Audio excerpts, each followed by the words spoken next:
Coronary artery disease. We continue our discussion in the very important topic, and now I'll be talking to you regarding acute coronary syndrome. In this we talk about unstable angina, non-ST elevated MI and ST elevated MI. These are three parts of acute coronary syndrome. So how to approach a case of acute coronary syndrome based on the ECG finding? First is ST elevated MI. What is this? This is a normal recording. And in ST elevated, you get ST segment elevation like this. And this usually indicates transmural infarction.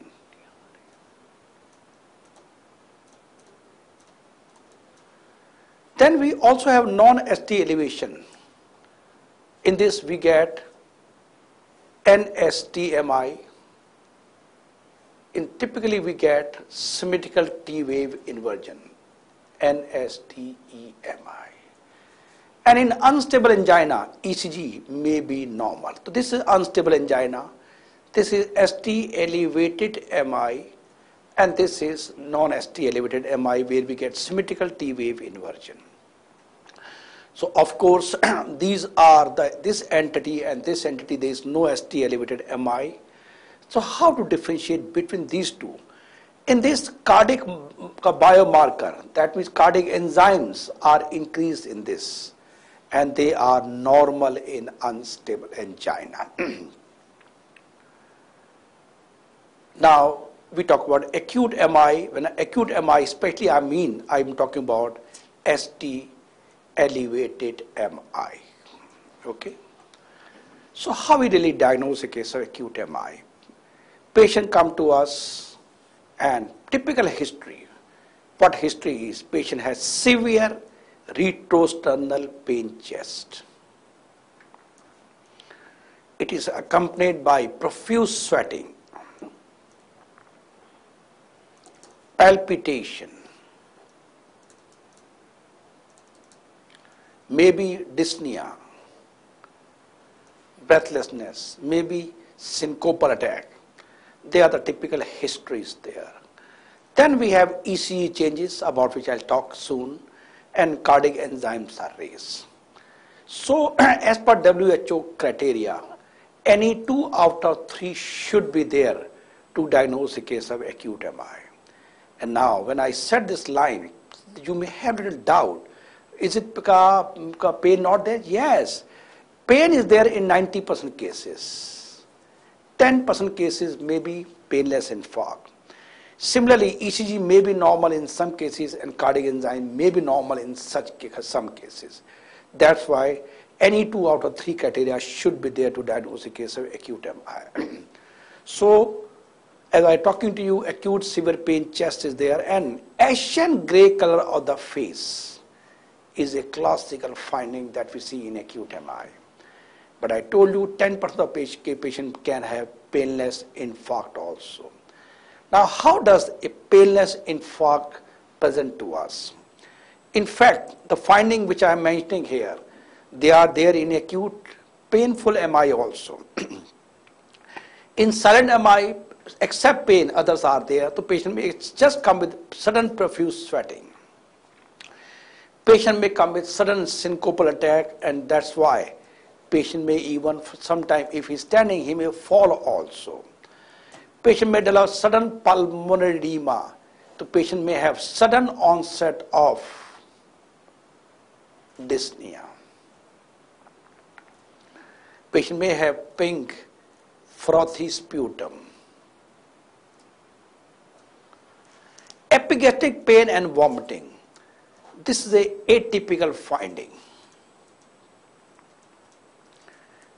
This is especially common in inferior wall MI. And one of the important clue to this is inferior MI is usually associated with bradycardia. So if you are getting one patient who has got profuse sweating, epigastric pain, vomiting, and bradycardia is there, then you must suspect about inferior wall MI. Patient may develop sudden hypotension. It's a bad sign. This is usually due to cardiogenic shock.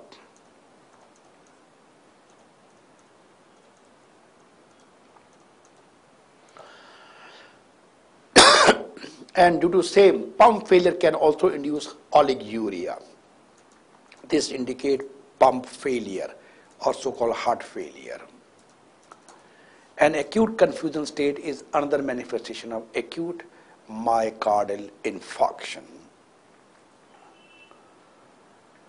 Abdominal pain and nausea, vomiting, as I was talking to you, must think because of acute coronary syndrome, especially in inferior valve MI, to avoid unnecessary other investigation. Now, what are the signs in a patient when a patient comes to us? Pulse, it may be tachycardia. Tachycardia is especially common in anterior valve MI. Patient may have bradycardia. This I told you is common in inferior valve MI. Even various type of arrhythmias may be there, which we can pick up by ECG.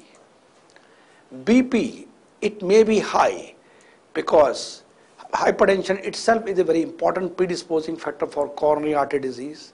BP may be normal or BP may be low also. And low BP is a bad sign. As I told you, it may indicate cardiogenic shock. But is all low BP due to cardiogenic shock? No, not at all. It may be due to dehydration also. Dehydration. How come dehydration can occur?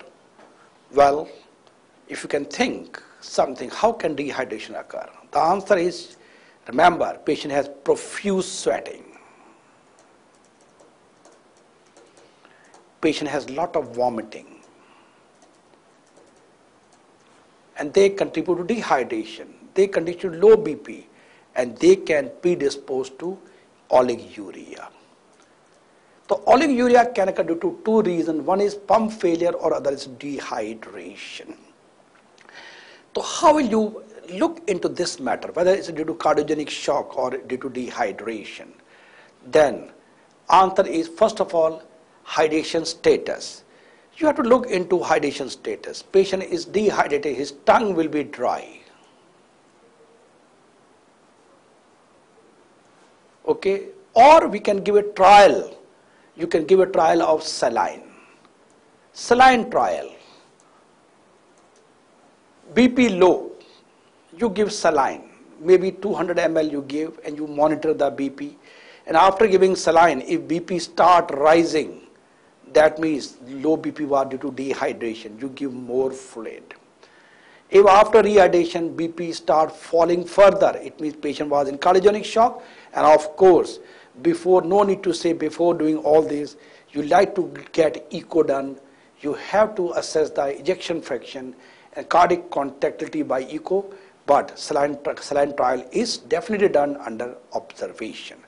So I hope you are clear about BP also. And one more thing, bradycardia, which is very common in inferior valve MI, can also lead to low BP. In that case, you have to give atropine. You take care of the pulse will take care of the BP. Then we must go for sign of heart failure. There can be third heart sound, is one of the very surest sign of heart failure. There can be S4 can be there. There can be basal crepitations can be there. They again indicate heart failure. JVP may be raised, again indicator of heart failure. Okay.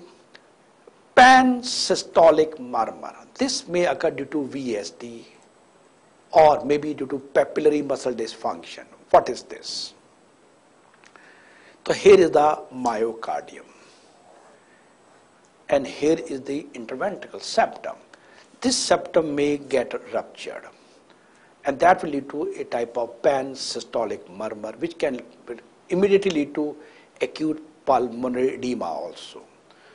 And here is the mitral valve and here the papillary muscles, which are going to control the valve. Now, if the papillary muscle dysfunction occurs due to acute MI, that can also lead to murmur of mitral regurgitation. So we may get pansystolic murmur due to VSD, or we may get a systolic murmur, not exactly pansystolic, but a systolic murmur, which is usually mid or late systolic murmur due to mitral regurgitation. Okay, and pericardial friction rub, this is indicated of pericarditis. Acute pericarditis is a problem in acute MI. So they are all these findings which we can get in these patients. Now, how we really classify different type of myocardial infarction? We have type 1 MI. A spontaneous MI related to ischemic due to primary coronary event. I told you there may be rupture of this is the coronary artery, and this plaque rupture occurred that lead to clot formation. This is spontaneous MI. Type 2, due to sudden increase in oxygen demand or decreased supply.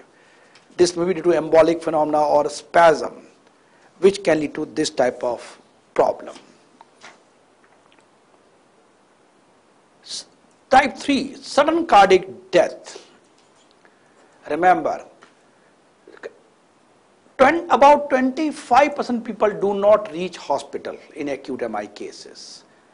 Okay, or another 25% they die within first 24 hours. So we get one patient who was sitting at home, suddenly had a MI and he dies there only. So sudden cardiac death, that is type 3.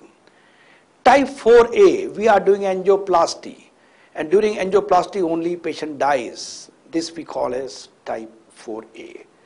How patient can die? Let's learn the basic concept. This is the coronary artery. This is the plaque. And we are doing angiography. Angioplasty we have a catheter, and now we have inflated the balloon. So now when the operator, the cardiologist or intervention doctor has done this blockage, he's looking at the wall. He's looking at the computer. Okay. But remember, when he's doing he's inflating the balloon, he has totally blocked the artery. And during that time, and he will keep it blocked for about 20 to 25 seconds only. But do not forget, this complete occlusion of the artery is there. And of course, after every 20 or 25 seconds, he will deflate so that myocardium reperfusion occurs. But at time when the artery is blocked, patient can die. This is known as type 4A. Same thing when we put a stent, it can immediately lead to clot formation. That is 4B. That's why to prevent this stent thrombosis, we always try to add ticagrelor. And we like to use GP, 2B, 3A receptor drug like epciximab. These two drugs are especially useful for stent-induced clot formation. This is given intravenous infusion, but this is continued. It's an oral drug. This should be continued for at least 1 year after the discharge of patient from the hospital. In the case of acute MI, it's a part of dual antiplatelet therapy. And MI can occur after CABG also, that we call as type 5. So I hope you are clear about various types of MI. Now, arterial supply, anteroseptal is supplied by LAD, lateral wall by left circumflex, and inferior wall by right coronary artery. So same, this is LAD, left circumflex, left main stem, and right coronary artery. And the lead they supply, LAD, anteroseptal lead is V1 to V3, and this is mainly supplied by left anterior descending artery. Lateral wall is circumflex artery, V4 to V6, L1 AVL. And these two together they combined as anterior wall, V1 to V6, L1 AVL. This is left main stem. Circumflex and LAD. So if you can see again, So now this is the when we talk about left main stem, that is the what supply the anterior wall. This is anteroseptal V1 to V3. This is circumflex, so-called lateral wall. These two together they combine the anterior wall, extensive anterior wall they talk about.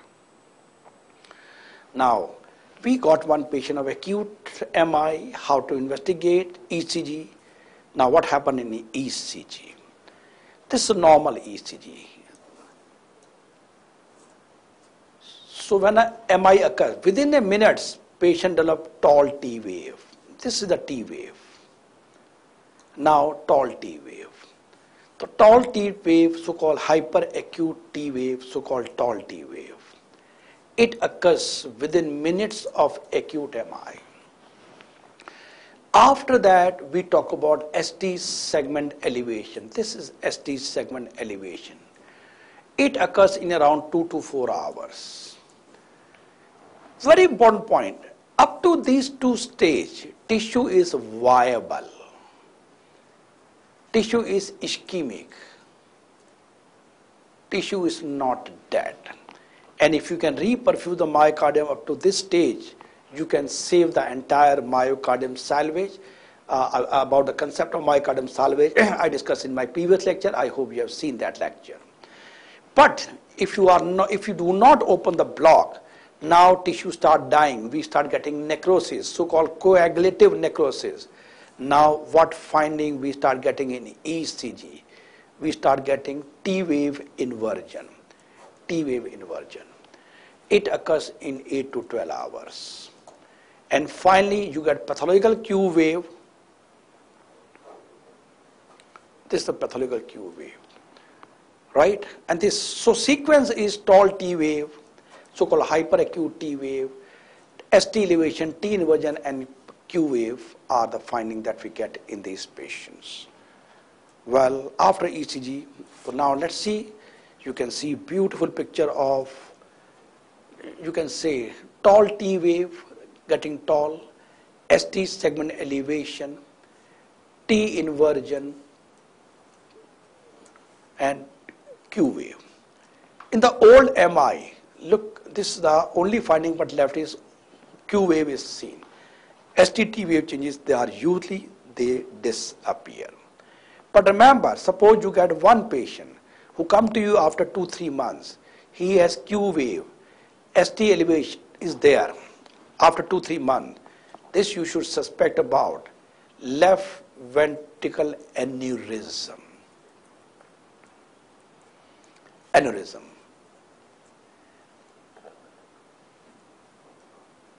LV aneurysm, if ST segment persists. And Q wave is there, that indicate old MI, and aneurysm is ST segment persists. Well, one more thing, in about 10 to 21 cases, ECG may be normal initially. Not in every cases we have abnormality. Some ECG may be abnormal also, normal also. So inferior wall MI, we discuss, it's seen in L2, 3, AVF. So you can see ST segment elevation in S2, 3, 4, L2, 3, this is L2, 3, AVF is inferior wall MI. Anterior wall MI, we can see V1, V2, V3, V4, V5, little bit of V6 also. That indicate acute anterior wall MI. One more closer finding of, you can see acute inferior wall MI, 2, 3, AVF, you can see beautifully ST segment elevation that indicate MI is 2 to 3 hours old only. One more thing I like to highlight.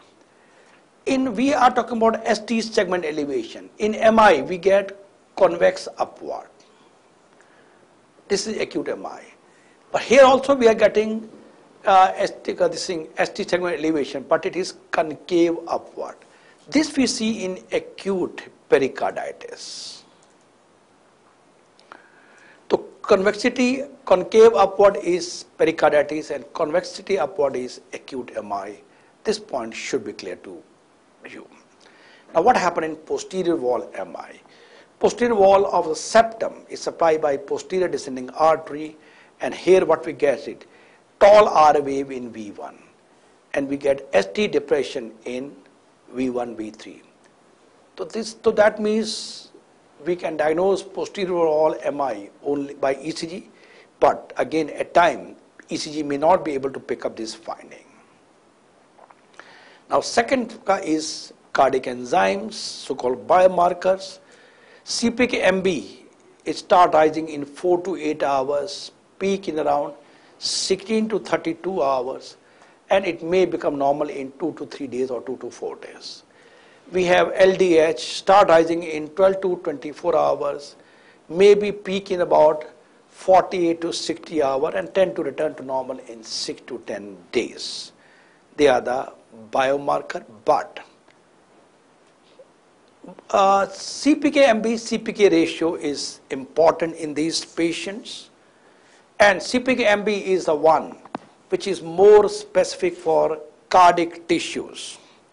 Okay, more specific for cardiac tissues, but CPK-MB is also raised in myocarditis, is also raised in electrical cardioversion, is also seen in cardiac surgery.